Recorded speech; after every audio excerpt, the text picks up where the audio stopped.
لە ئیدارەی سربەخۆی سۆران کە لەلایەن کاڤین گروپ جێبەجێ دەکرێت.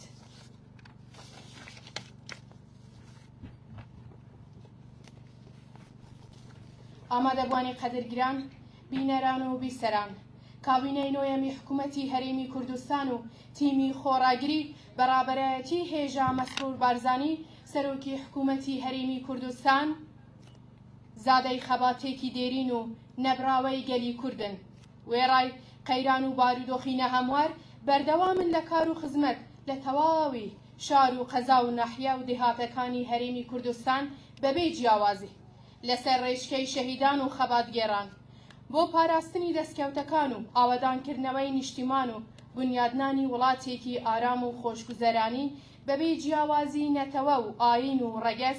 بۆیە ڕێز لە خەبات و تێکۆشانی گەل دەگرین و ساتێک بە بێدەنگی دەوەستین و سەری ڕێز و نەوازش بۆ گیانی پاکی شەهیدانی ڕێی ڕزگاری دادەنەوێنین و تکایە بفەرمێن.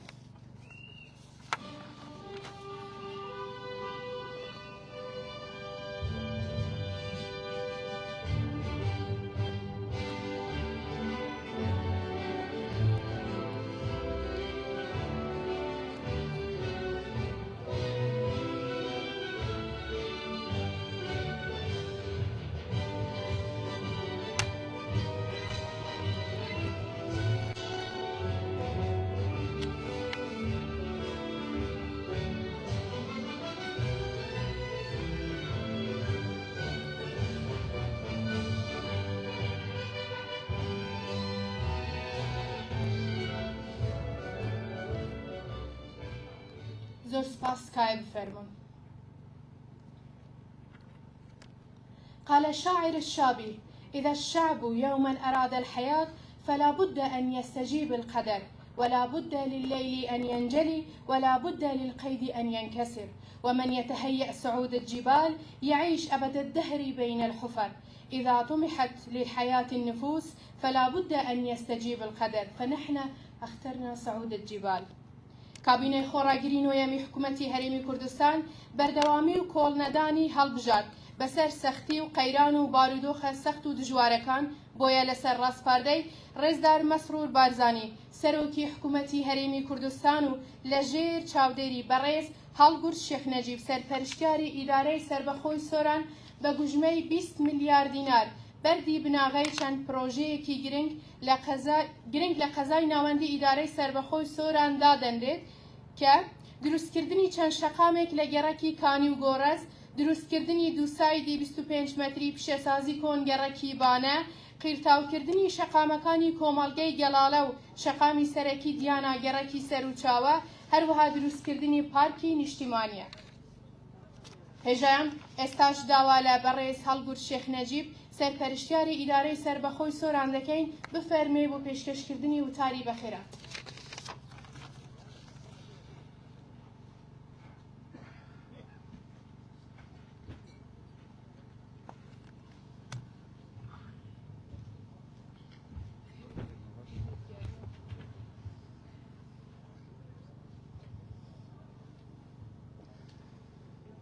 بە ناوی خوای گەورە و میهرەبان، زۆر بەڕێز دکتۆر ڕێبوار بەرپرسی لەقیدا، بەڕێز دکتۆر شێروان سەرۆکی زانکۆی سۆران، بەڕێز کاک حەسەن هەدۆ فەرماندەی هەڵگورد، ئامادەبووان خانەوادەی سەربەرزی شەهیدان، کەسایەتیەکان، ئەم کاتتان باش. خۆشحاڵی ئەمڕۆکە جارێکی دیکە هەمومان بەیەکەوە لێرانە کۆبووینەوە بۆ ئەوەی لەژێر ڕاستپاردەکانی جەنابی سەرۆکی حکوومەت ڕێزدار مەسرور بارزانی بەردی بناغەی چەند پرۆژەیەکی گرنگ خزمەتگوزاری لە سنووری قەزای ناوەندی سۆران دابنێین. بەڕێزان، زۆر جاران گوێمان لێبووە جەنابی سەرۆک دەفەرموێت تەنها لە کاتی هەڵبژاردنەکان خەڵکتان بەبیر نێتەوە. بە خۆشحاڵیەوە ئەمڕۆکە ئێمە دەتوانین ئەوە بە هاوڵاتیانی خۆمان لە سنووری ئیدارەی سەربەخۆی سۆران بڵێین لە ماوەی ڕابردوو هەموو ڕۆژێکمان ڕۆژی پێش هەڵبژ لە جێبەجێکردنی پرۆژەکانی خزمەتگوزاری لەو شۆڕشە ئاوەدانیەی کە لە سایەی کابینەی نوێمی حکوومەتی هەرێمی کوردستان دەستمان پێ کردووە. بەڕێزان هەر بە کورتی پرۆژەکانی ئەمڕۆکەی جوسایدی پیشەسازی کۆن گرینگە تا پرۆژەی استراتیژی 40 مەتری تەواو دەبێت هەردوو بەری سۆران. پرۆژەیەکی دیکەی شەقامی فلکەی دیانە تا دەگاتە سەر و چاوە. بە هەبوونی ئەو پرۆژەیەش جارێکی دیکە هەردوو بەری دیانە لەگەڵ دێلزیان دەبەستێتەوە. ئەوەش پرۆژەیەکی استراتیژیە بۆ کردنەوەی دەواازەکان و قیرتاوکردنی گەڕەکەکانی کۆمەلگای گەڕەسکانی کاری قیرتاوکردن و دانانەوەی تۆڕی ئاویان بۆ ئەنجام دەدرێتن. و هەروەها دانانی بەردی بناغا بۆ پارکی فلکەی دیانە کە ئەو پرۆژانە هەر هەمووی لەلایەن کابین گروپەوە جێبەجێ دەکرێتن. بەڕێزان بە پێویستی دەزانم تیشک بخەمە سەر چەند داتا و زانیاریەکی پرۆژەکان کە ئێستا لە سنووری ئیدارەی سەربەخۆی سۆران بەڕێوەدەچن. سنووری قەزای ناوەندی سۆران نزیکەی 6 پرۆژە بە گوژمەی 35 ملیار ئێستا لە بواری جێبە 7.5 ملیار 7.9 ملیار بەڕێوەدەچن.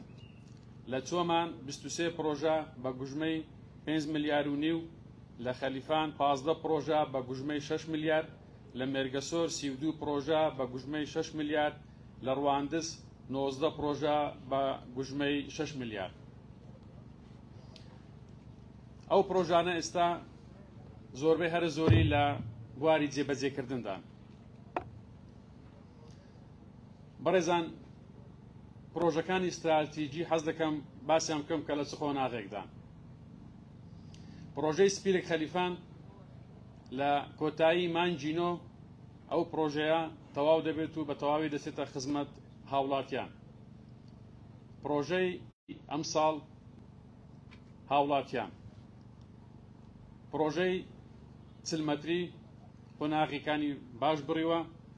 ڕێڕەوی ئەو 40 مەتریمان گۆڕی بۆ ئەوەی بتوانین زیاتر سوودی وەربگیرێتن و ببێتە پرۆژەیەکی گوژمەکەی زیاتر بوو، بەڵام بەو دیزاینە نوێی کە ئێستا هەیە باشتر هەردوو بەری سۆران لە دێلزیانەوە بە ئەو بەری سۆرانەوە دەبەستێتەوە. پرۆژەکانی دیکەی کە ئێستا استراتیژین لە ماوەیەکی کەم دەستنە بواری جێبەجێکردن، یەکێک لەو پرۆژانە لە سنووری قەزای چۆمان پرۆژەی چۆمان حاجی عومەران کاری لەسەر دەکرا بەڵمەتی هەرێمی کوردستان. ئەو پرۆژەی ماوەیەکی زۆر نزیک دەست بە جێبەجێکردنی دەکرێت و ئیشەڵڵا لە ئایندەیەکی نزیک تەواو دەبێتن. بە هەمان شێوە جۆتسایدی ناو بەردی بناغیدان دێت و دەستە بواری جێبەجێکردن. پرۆژەی ڕیسایکلینگ لە داهاتوو چەند هەفتەیەکی دیکە بەردی بناغی پرۆژەی ڕیسایکلینگ لەلایەن جەنابی سەرۆکی حکوومەت دادەنرێتن کە ویش لە ماوەیەکی کورت دەچێتە خزمەت هاوڵاتیانی بەڕێز. دوو پرۆژەی دیکە کە حەز دەکەم ئاماژەیان پێ بکەم، پرۆژەی هەردوو پارکی نیشتیمانی و بەردی بناغی لەلایەن جەنابی سەرۆکی حکوومەت دانرا. بەڕێزان مژدە ئەوە بە خەڵکی ئیدارەی سەربەخۆی کە پێشتر دیزاینەکەی کرابوو نزیکەی 300 دۆنم بۆ ئەو پرۆژەیە تەرخان کرابوو. دوای ڕیدیزاینکردنەوە ئەو پرۆژەیە ئێستا زیاتر لە 420 دۆنمە و ئەوەی کە جێگای خۆشحاڵیە دەواازەی ئەو پرۆژەیە ئێستا لە کە ئێمە پێی دەڵێن پشت قەسابان، ئەوەی کە ئێستا لێمان دیارە دەرگای ئەو پرۆژەیەی پارکەکە دەکەوێتە ناو بازار، لەوێوە دەتوانی داخلی ناو پارکەکە بیتن تا دەگاتە خوار هۆڵی بۆنەکان. بە تەواوبوونی ئەو پرۆژەیەی پارک سۆران لە ڕووی سەوزاییەوە دەچێتە قۆناغێکی دیکە. پانتاییەکی زۆر بەرفراوانی سەوزایی لە ناو سنتەری سۆران دابین دەکرێتن. بە هەمان شێوە پارکی ناوشار کە ئەویش جارێککە دیزاینشکەمان بۆ کردەوە بۆ ئەوەی بتوانین زیاتر سوودی لێوە بگرین.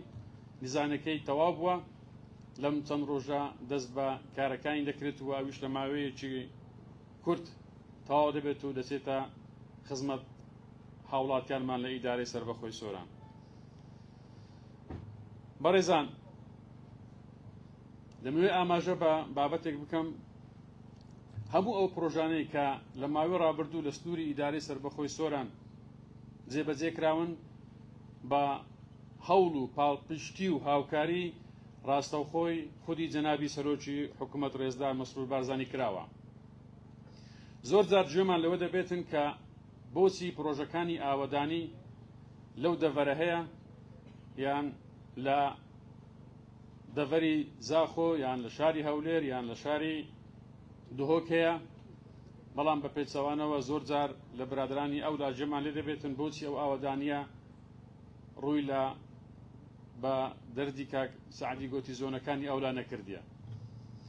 بەڕێزان، هەر بۆ بەرچاوڕوونیتان، ئەو بودجە و پلانەی کە دادەنرێتن لە وەزارەتی پلاندانان دادەنرێتن و دابەشکردنی بودجەش لە وەزارەتی پلاندانان بەپێی بەرنامەی حکوومەتی هەرێمی کوردستان کە خودی جەنابی وەزیری پلاندانان لەسەر پشتی یەکێتیە و بە هەمان شێوە ئەو بەرنامە و پلانانە کە دەچێتە وەزارەتی دارایی کە خودی جەنابی وەزیری دارایی لەسەر پشتی بزوتنەوەی گۆڕانە، هەمان ئەو بەرنامە و داتا و پلانانە بۆ هەمومان وەکو یەک بە یەکسانی بە پێی ژمارەی دانیشتوان بەسەر پارێزگا و ئیدارە سەربەخۆیەکان دابەش دەکرێتن کە دەگاتە سەر ئەوەی کە دابینکردنی سویلەی پێویست ئەوە ئەلێرە جیاوازیەکان دروست دەکات. خودی جەنابی سەرۆکی حکوومەت کاک مەسرور بارزانی ئەو داهاتەی کە لێرانە هەیە ئێمە ڕادەسپێرێتن بۆ ئەوەی پرۆژەکانی پێجێبەجێ بکەین. داوا لە ئێمە ناکاتن کە بەسەر خۆمانیدا دابەش بکەین. بۆیە ئەو جیاوازی ئەلێرەوە دەست پێ دەکات. ئەگەرنا ئەو پلان و دابشکاریە کە هەیە بە پێی ئەو پلانی لە وەزارەتی پلاندانان دانراوە بە یەکسانی بە پێی ژمارەی دانیشتوان بۆ هەموو شوێنەکانی بەبێ جیاوازی لە هەرێمی کوردستان دابش دەکرێتن. بۆیە باشترە ئەو پرسیارە ئەو برادرانە لە جیاتی ئەوەی ئەو پرسیارانە لە خودی جەنابی سەرۆکی حکوومەت بکەن کە بۆچی پرۆژەکان لێرانە جێبەجێ دەکرێن و لێوێ جێبەجێ ناکرێن، باشتر وایە ئەو پرسیارە لە خۆیان بکەن کە بۆچی لێنەدران جێبەجێ ناکرێتن. کە باسش لە داهات دەکرێت ئەوان خۆیان لە بابەتی پرسیاری داهاتی ئەو ناوچەیە دەدزنەوە، تەنها ئاماژە بۆ دەکەن کە بۆچی پرۆژەکان لێرە جێبەجێ دەکرێن. ئەو ڕوونکردنەوەیەمان تەنها بۆ هاوڵاتیانی وێندرانە، دەنا ئەو بەرپرسانێک کە لەوێ ئەو پرسیارە ئاراستەی جەنابی سەرۆکی حکوومەت دەکەن بە خۆیان وەڵامەکەی زۆر زۆر باش دەزانن، بەڵام ئەو ڕوونکردنەوەی ئێمە بۆ خەڵکی بە شەڕەفی ڕاپەڕینە گەرمیانە و ناوچەکانی دیکەیە کە ئەو میزانیە و بودجەیە بە شێوەیەکی یەکسان دابش دەکرێتن، بەڵام حەق بێ ئەو پرسیارە بکرێتن کە بۆچی لە پارەی ئەو داهاتێک کە وێندران هەیە ئەو پرۆژانە ناسنە بواری جێبەجێکردنەوە. بۆیە جێخۆیەتی لێرەوە سوپاسێکی گەرم بە ناوی هاوڵاتیانی ئیدارەی سەربەخۆی سۆران ئاراستەی سەرۆکی حکوومەت ڕێزدار مەسرور بارزانی بکەین کە لە 3 ساڵی ڕابردوو ئیدارەی سەربەخۆی سۆران بە شێوەیەکی چڕ ئەو پرۆژانە چوونەتە بواری جێبەجێکردن، هەم پرۆژە خزمەتگوزاری سەرەتاییەکان و هەم پرۆژە استراتیژیەکانیش کە ئێستا قۆناغێکی باشی بڕیوە. و لە کۆتاییدا دەمەوێت سوپاسی کۆمپانیای کاڤین گروپ بکەم کە لەو ماوەیە توانیتیان ئەو پرۆژانێک کە لەو سنوورە بە شێوەیەکی خێرا و بە کوالیتێکی باش جێبەجێ بکەن. هیوادارین بە هەمان گڕوتین ئەو پرۆژانێک کە ئەمڕۆ کە بەردی بناغیدا دەنرێتن بە هەمان گڕوتین بە ماوەیەکی دیاریکرا و بە کوالیتێکی باش جێبەجێ بکرێت و بچێتە خزمەت هاوڵاتیانەوە. جارێکی دیکە ئەو پرۆژانە لە ئێمە و ئێوە و هەموو هاوڵاتیانی ئەم سنوورە پیرۆز بێتن و شۆڕشی ئاوەدانیمان پێشی هەڵبژاردن و کاتی هەڵبژاردن و دوای هەڵبژاردنیش هەر بەردەوام دەبێت و کوردستانیشمان هەر ئاوەدان بێت. زۆر سپاس.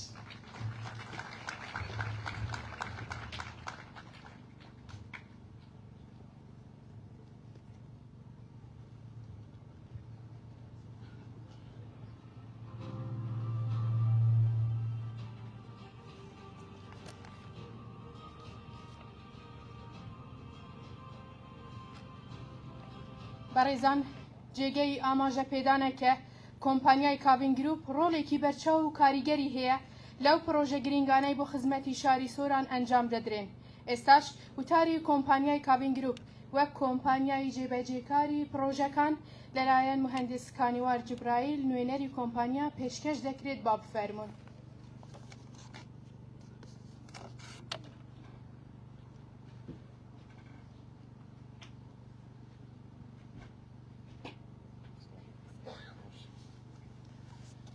نوی خدای مزن دلوان عبدالله هوا باش برای حلگور شیخ نجیب سرپرستیار اداره سربخوی سوران برایزان ویغبرین دامو دزگین حکومی برپرسین حزبی رحسبی و ماقیلین دوره آماده بوین هجا بنوی ویغبریا کاوین گروپ خیرات نهوین برست کن بو رو رسم دانانا برای بنیاتی بو جماره که پروژه جدا جدا لسوران بکجم نزدیکی 20 میلیارد دینار عراقی آماده بوین هجا شنازی که مازن بو کاوین گروپ که شاید کابینا نهه یا حکومت هرم کردستان دا به سروکاتیا رزدار مسرور بارزانی به هماهنگی و هفکاری دگل اداره سربخوی سوران و دام و دزگین حکومی زنجیره که پروژه گرنگ و استراتژی بوار رکوپرا دا جبجب کد و بردوام السر جبجه کرنا پروژه لوی دوره و وان پروژان دگل پروژه دین خدمت گذاری و گشتیاری وانگ ودانه که مزن لدیفخوی نایه لسر آست حرم کردستانه و روزانه جمعه که زورا گشتیاران سردانا و دوره و ناوچت کن و بوی اگر پیدا کرنا دلیون کاری بو خلک دوره برایزان دیاره پروژه گردای رکوپرا گرنگیه که تایبت و هی بو بهز کرنا جرخان ولاتی و نشادان روی جان ولاتی زدباری آسان کرنا بزاون هاتنوچونه بو خلک دوره و گشتیاران و جودیاران و بازرگانان چونکی وکو دیار سوران سروشت خوب دوره که کشتوکالی و گشتوگذاری و بازرگانیه برزان هجی هنده که ام سپاسیه که تایبت یا کابینا نهه یا حکومت حرم کردستان بکن که اف باوریه دایم و که کاوین گروپ ام افرو بجدار بین دوی شورش آودانیه دا اول همی دورین کردستان دهتا انجام دان و جاره که دی دوپاد دکین و هپش راست دکین که دیت آست به باوریه دا بین اول جناب هوا بخشی اما و دو دل نابین ده خدمت کرنا حولاتیان و جبجا کرنا هر ارکه که حکومت به مدد خدمت کرنا گلو ولاتی و دیارش گله گرمه هم وطورا خود ریش ناکن سپاسی که برسنور بو سرپرشتیار اداره سربخوی سوران که افبواریه دو اما جاره که دیب خیرات نهوه هین هجاب کن کردستان هلا بدن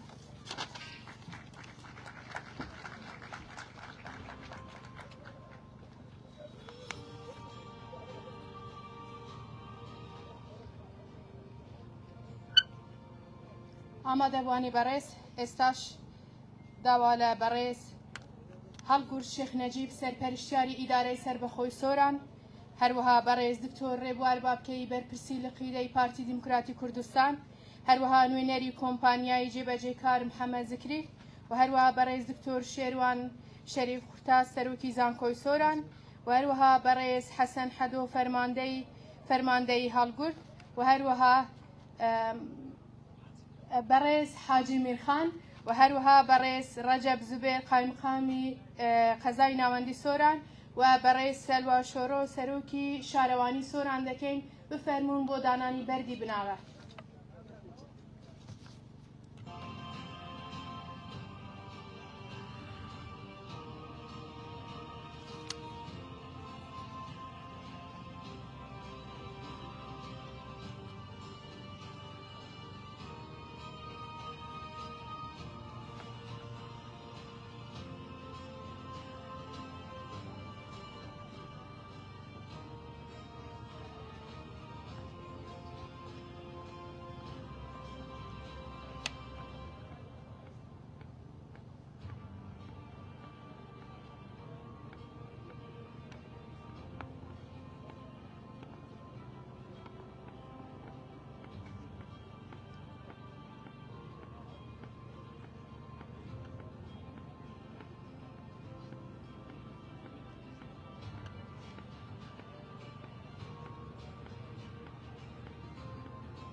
لنسەکە پێراتەوە لینک سەک ئێرە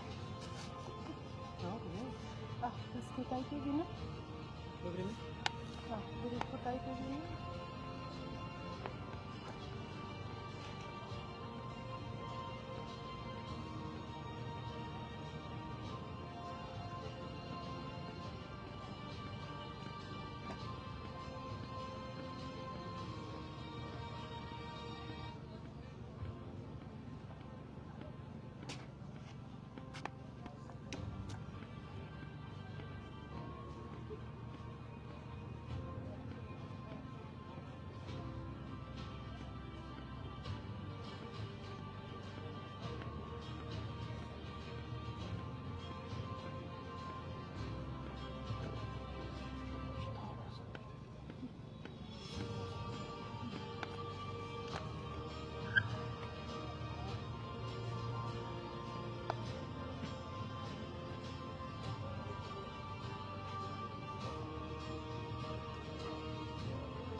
بەڕێزان هاتینە کۆتایی مەراسیمەکەمان کوردستان هەر ئاوەدان و شاد بن